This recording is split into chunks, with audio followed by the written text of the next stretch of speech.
Hello everyone. आज के इस वीडियो लेक्चर में हम जीआईएस एंड जीपीएस के बारे में डिस्कस करेंगे और आज ये लेक्चर नंबर 36 है इस सीरीज में।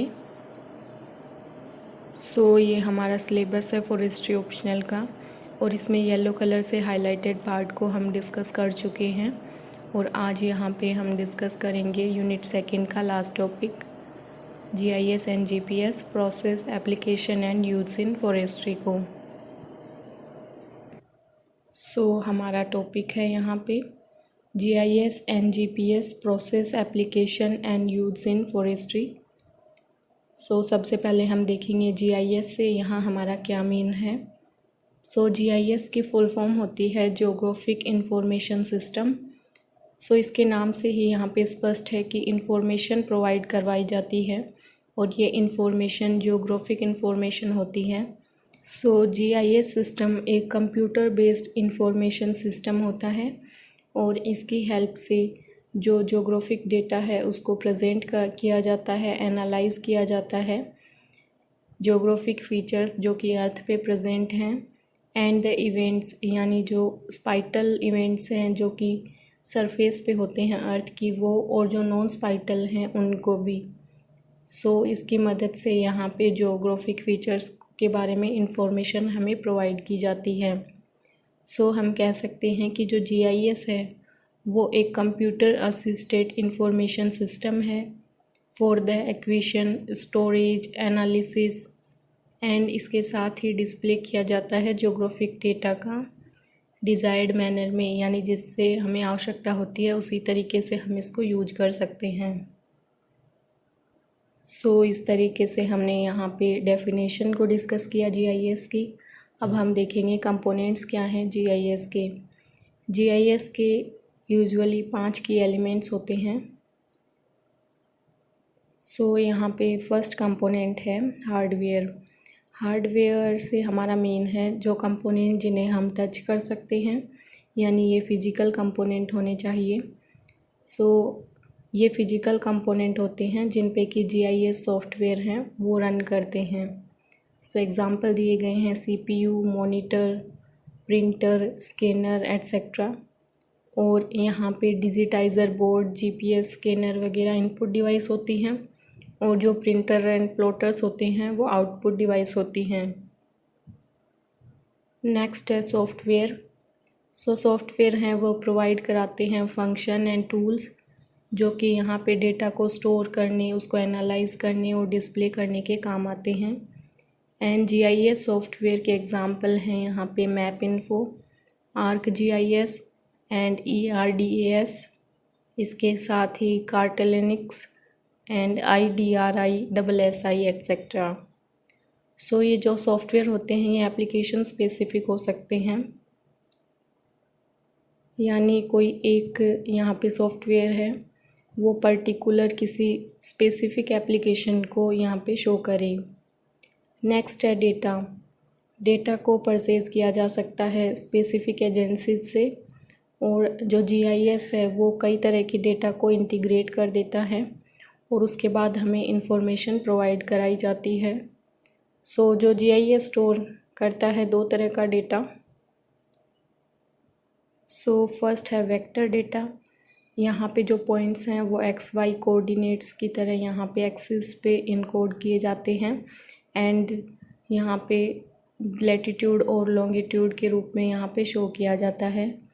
एंड नेक्स्ट है रेस्टर डेटा। इसमें क्या होता है कि जैसे कि पिक्सल है तो उसके जो फीचर्स हैं उनको ग्राफिकली शो करते हैं, जैसे कलर, शेप, टोन वगैरह। इसके बाद नेक्स्ट है लाइववेयर।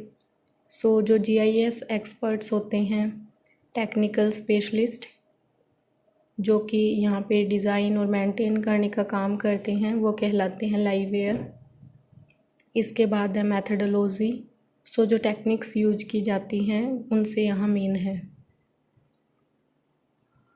इसके बाद नेक्स्ट है application and use of GIS. अब हम देखेंगे कि जीआईएस को कौन कौन से फील्ड में यूज किया जाता है। यहाँ पे एजुकेशन की फील्ड में, रिसर्च की फील्ड में, फॉरेस्ट्री की फील्ड में, इंजीनियरिंग की फील्ड में, इसके साथ ही प्लानिंग में और काफ़ी सारे डोमेस्टिक यहाँ पे यूज में जीआईएस को यूज किया जाता है। And cadastral, topographic and thematic mapping में इसको यूज किया जाता है। रिमोट सेंसिंग में इसका यूज होता है, जो कि फॉरेस्ट्री में हमने डिस्कस किया था। इसके साथ ही इमेज प्रोसेसिंग में एंड फोटोग्रामेट्री में इसका यूज किया जाता है। इसके साथ ही मॉडलिंग के लिए यूज किया जाता है, ये हमने देखा था biophysical modelling.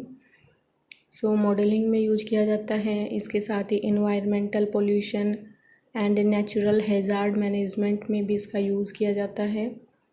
And earth science में, जोग्राफिकल एप्लीकेशंस में काफ़ी सारे इसको यूज किया जाता है। इसके साथ ही हैजार्डस और टॉक्सिक फैक्ट्रीज़ और wild life habitat and migrational study को लोकेट करने में इसको यूज़ करते हैं। यहाँ पे हैजार्डस है। इसके साथ ही जो management and environmental impact analysis में यूज़ करते हैं इसको, नेचुरल रिसोर्सेज के यहाँ पे एनालिसिस में। इसके साथ ही यहाँ पे अर्बन एरिया मैनेजमेंट के लिए प्लानिंग में इस डेटा को यूज करते हैं। ट्रांसपोर्टेशन में यूज़ करते हैं, आर्किटेक्चर और लैंडस्केपिंग में यूज करते हैं।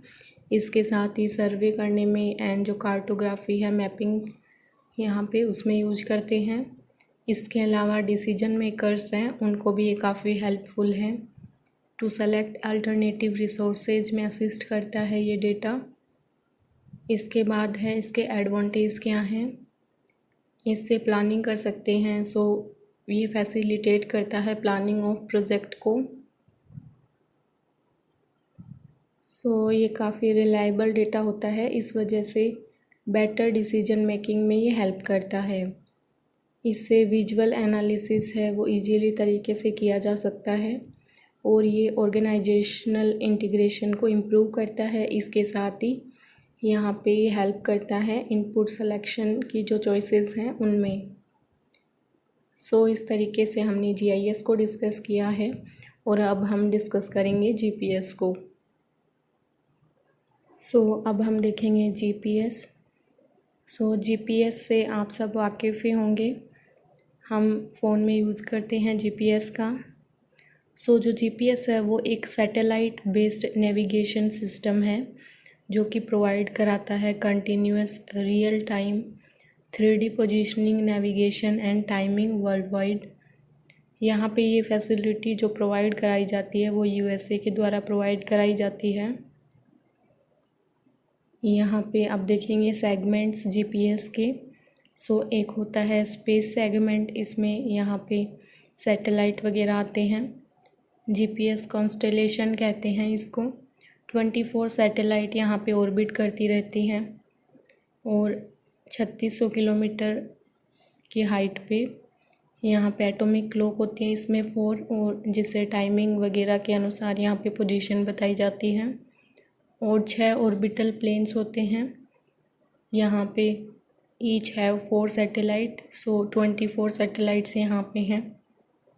एंड जो जीपीएस सैटेलाइट है वो कंप्लीट कर सकती है अपना ऑर्बिट 12 आवर में। और अगर यहाँ पे 2 सैटेलाइट्स फेल हो जाती हैं तो भी ये बिना रुके यहाँ पे वर्क कर सकता है। उसके बाद नेक्स्ट है कंट्रोल सेगमेंट। सो कंट्रोल जो सेगमेंट है इसमें मॉनिटरिंग स्टेशन होते हैं अर्थ पे, और यहाँ पे देखा जाता है कि जो सैटेलाइट्स हैं वो ऑर्बिट कर रही हैं कि सही तरीके से। इसके बाद है यूजर सेगमेंट। सो यूजर्स में हम सब आते हैं जो इसको यूज करते हैं। इसके बाद है वर्किंग प्रिंसिपल जीपीएस का। सो यहाँ पे जो जीपीएस सैटेलाइट्स होती हैं वो कंटिन्यूअसली यहाँ पे ब्रॉडकास्ट करती हैं सैटेलाइट पोजीशन और टाइमिंग का। यहाँ पे रेडियो सिग्नल्स यूज़ किए जाते हैं एंड ये जो सिग्नल्स हैं ये जीपीएस रिसीवर के द्वारा यहाँ पे रिसीव किए जाते हैं एंड प्रोसेस किए जाते हैं। उसके बाद यहाँ पे डिस्टेंस को कंप्यूट किया जाता है, distance of the GPS receiver from the satellite. So जो कॉमन फॉर्मूला होता है T = D/S। उसी तरीके से यहाँ पे उस टाइम को स्पीड के साथ मल्टीप्लाई करके डिस्टेंस को निकाल लिया जाता है। एंड उसके बाद में यहाँ पे ट्रिग्नोमेट्रिकल जो प्रिंसिपल्स होते हैं एक्चुअल लोकेशन के लिए, उनका यूज किया जाता है। अब हम डिस्कस करेंगे यहाँ पे एप्लीकेशंस जीपीएस के। एग्रीकल्चरल फील्ड में काफ़ी यूज़ किया जाता है जीपीएस का। यहाँ पे लैंड पे, सी पे और एयर नेविगेशन में भी जीपीएस यूज किया जाता है। मैपिंग में, सर्वे करने में यूज करते हैं इसको। स्पेसक्राफ्ट ऑपरेशंस में, इसके साथ ही मिलिट्री एप्लीकेशंस में एंड काफ़ी सारे रिक्रिएशनल यूज़ में भी इसको यूज़ करते हैं। और भी काफ़ी सारे एप्लीकेशन हैं जिनमें जीपीएस को यूज किया जाता है। अब है एडवांटेज क्या हैं जीपीएस के। अब एडवांटेज को देखेंगे हम। जीपीएस के थ्रू हम यहाँ पे एक्यूरेसी के साथ पोजीशन को देख सकते हैं। एक्यूरेसी के साथ पोजीशन को प्रोवाइड कराता है ये। और वेलोसिटी और टाइम डिटर्मिनेशन हाई एक्यूरेसी के साथ प्रोवाइड कराता है। और जो यूजर्स हैं वो इसको एयर में, ग्राउंड में, सी में कहीं भी यूज कर सकते हैं नेविगेशन के लिए। एंड यहाँ पे 3D नेचर की इंफॉर्मेशन यूज़ कराई जाती है ताकि ये समझने में काफ़ी आसान होता है। एंड यूजर्स चार्ज नहीं लगते, ये मेन बात है इसकी।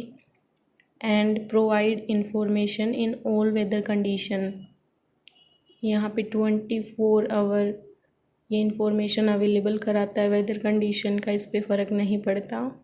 अब हम काफ़ी इम्पोर्टेंट है ये नाविक, इसके बारे में डिस्कस करेंगे। ये इंडिया का रीजनल नेविगेशन सैटेलाइट सिस्टम है जो हमने जीपीएस की तर्ज पे खुद तैयार किया है।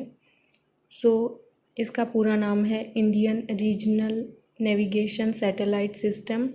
इसको IRNSS भी कहते हैं और इसका ऑपरेशनल नेम है नाविक। ये एक ऑटोनोमस रीजनल सैटेलाइट है, यानी यहाँ पे खुद ही विकसित किया गया है इंडिया में। और ये भी जीपीएस का ही काम करता है। एक्यूरेट रियल टाइम पोजीशनिंग यहाँ पे बताई जाती है। ये इंडिया और यहाँ पे 1500 किलोमीटर तक का एरिया इसके द्वारा कवर किया जाता है। इस तरीके से हमने GIS, GPS एंड नाविक के बारे में यहाँ डिस्कस कर लिया है और हमारा यूनिट 2 यहीं कंप्लीट हो गया है। और इसके जो ऑब्जेक्टिव टाइप के क्वेश्चंस हैं वो हम हमारे नेक्स्ट लेक्चर में डिस्कस करेंगे। Thank you so much, have a nice day.